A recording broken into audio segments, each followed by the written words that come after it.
Nous sommes beaucoup plus avancés que l'islam actuel.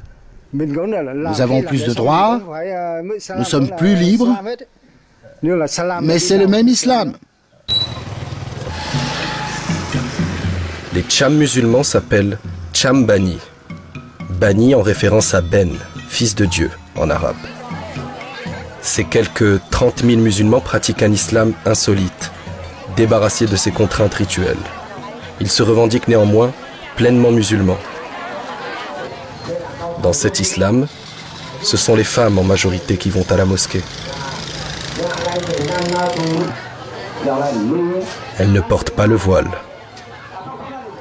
Durant les nuits de Ramadan, le rite est accompli par les femmes. Même si les dignitaires restent des hommes, ce sont les femmes qui apportent les offrandes.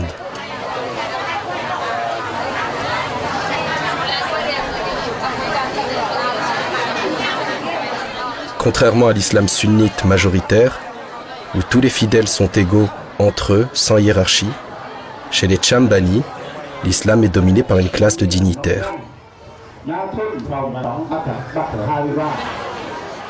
Les dignitaires Bani s'habillent de blanc et de rouge. Ils se sont inspirés du costume des religieux brahmanistes. Ils ont ajouté à leur tenue 3 sacs symbolisant Allah, Mahomet et Abraham, signe distinctif des dignitaires Bani. Des 5 obligations de l'islam, la première est la croyance en Allah. Les Cham Bani la respectent. En premier était Allah. C'est la création. L'homme descend d'Allah.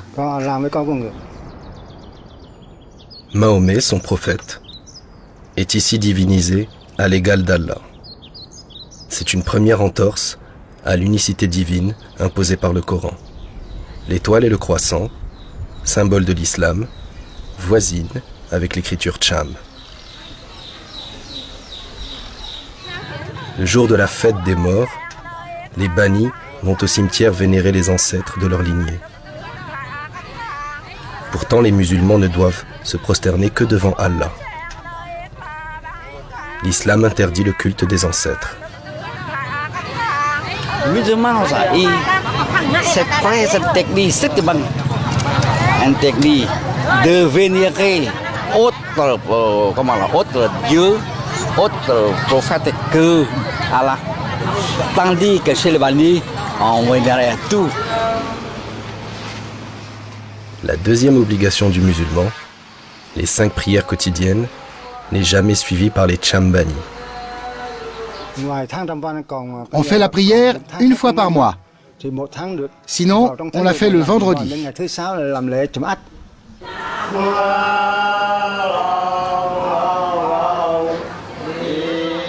L'appel à la prière des Cham n'a rien de commun avec celui du muezzin classique.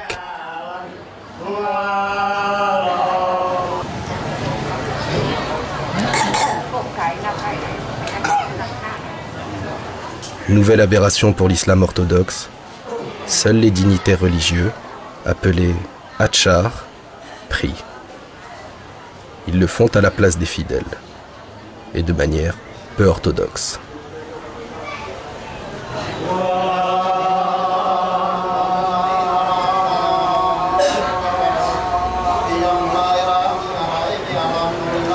La prière, c'est la prière tout ensemble comme ça, mais ce sont Atchal qui sont responsables de la religion, qui sont leurs représentants religieux. Et nous sommes fidèles, nous sommes les fidèles que dans le mois du jeûne, nous entrons dans la mosquée pour faire la prière. C'est-à-dire pas prière religieuse, mais prière normale, prière civile, quoi.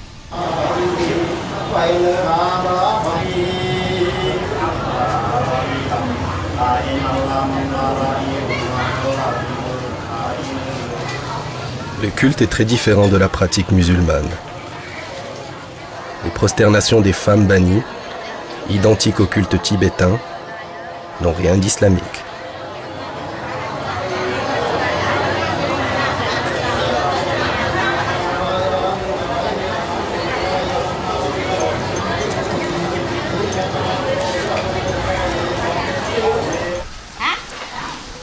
Les mosquées bannies sont fermées tous les jours, sauf pendant le mois de Ramadan.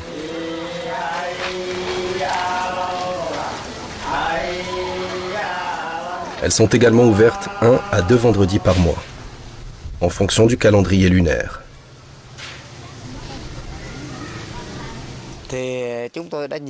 Nous avons plusieurs fois rencontré les patriarches bannis pour leur rappeler le devoir des 5 prières par jour.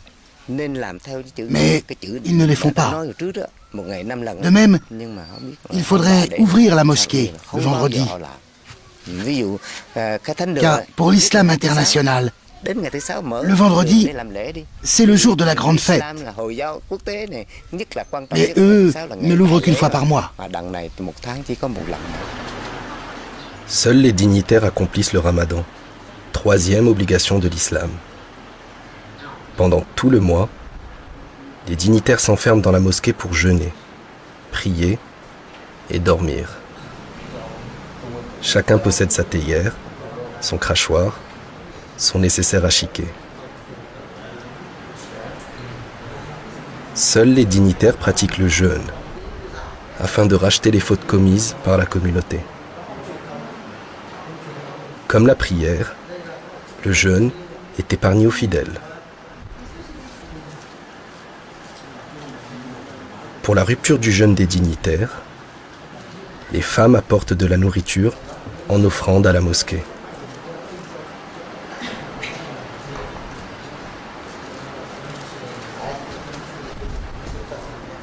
Tous les plateaux sont identifiés par un motif peint original. Chaque famille bannie possède son motif propre.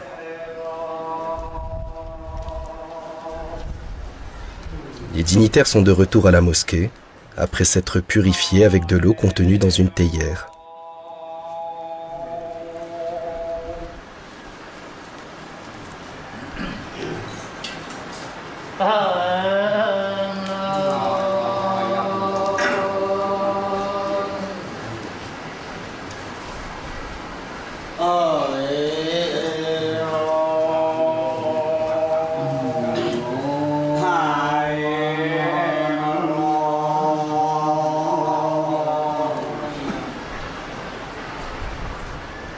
Ces dignitaires attendent la fin du jeûne, marqué par les battements de tambour, selon un rite propre au Cham banni.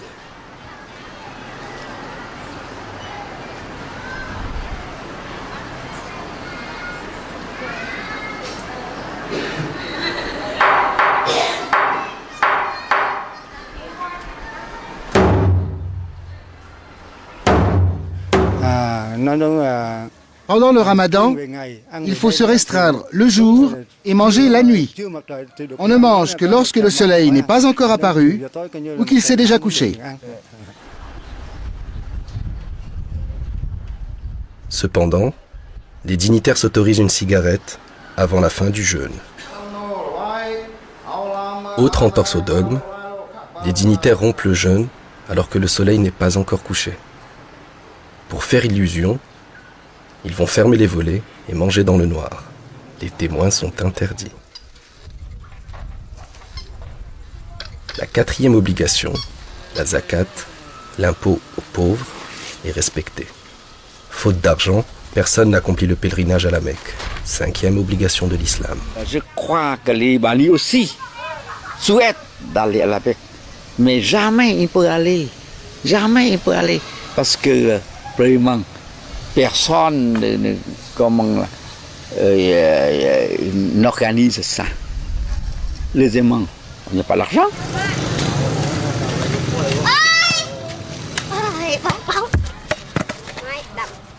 La circoncision telle qu'elle est pratiquée par les Cham surprendra certainement les musulmans orthodoxes.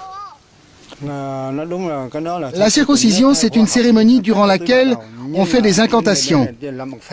On utilise un couteau ou un bambou effilé, mais on ne coupe pas. C'est juste symbolique. On fait semblant quoi. On fait comme ça, mais on fait semblant de couper quoi. Couper, mais pas couper comme chez les gens. On fait vraiment. Mais chez les bannis, on fait semblant de couper. Lors de cette cérémonie, le jeune banni est admis dans l'islam et reçoit son nom musulman. Il existe une cérémonie équivalente pour les filles, le karo. Mais l'excision des fillettes est inconnue des Cham banni, alors qu'elle est une pratique courante dans l'islam d'Asie du Sud-Est. Autre entorse, la transgression de l'interdit du porc. Pour en manger, les Cham banni contournent astucieusement le Coran en se faisant inviter chez les brahmanistes, qui eux ont le droit d'en élever. Puis avec les porcs, là, les bannis, là, quand ils ne mangent jamais chez lui, dans la maison. Bah, quand ils viennent faire les commerces dans d'autres villes, quoi, s'ils veulent, ils mangent en cachette. Comme ça.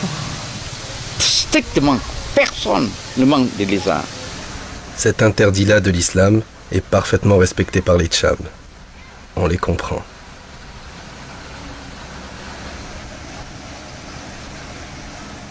Quant à l'interdiction absolue de la consommation d'alcool, À l'extérieur, on peut boire de l'alcool. Il n'y a pas de punition. Mais si quelqu'un est saoul, il ne peut pas participer à une cérémonie, et ça c'est normal. Il y a quelqu'un qui boit en Adjal, qui boit de l'alcool, il met ça dans la théière.